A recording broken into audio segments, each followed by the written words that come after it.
నిధి కడలినే మేకలముగా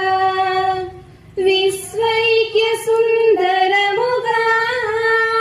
వెలుగొందు భారతదేశం ఈ దేశం మాదే స్వతంత్ర దేశం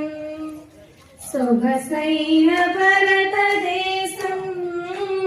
మాదే స్వతంత్ర దేశం గ్రామాలనెన్నో తడిపి బంగారు పంటలు సగే వేలాది నదులు కలిగి వెలసిల్లు భారతదేశం ఈ దేశం మాదే స్వతంత్ర దేశం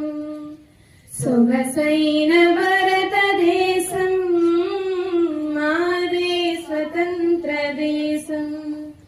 కాశ్మీరు నగరు నుండి కన్యాకుమారి వరకు హిందూ మతం ఇస్లాం మతం క్రైస్తవ మతం మరెన్నో కలిసున్న భారతదేశం ఈ దేశం మాదే స్వతంత్ర దేశం సొగసైన భారతదేశం మాదే స్వతంత్ర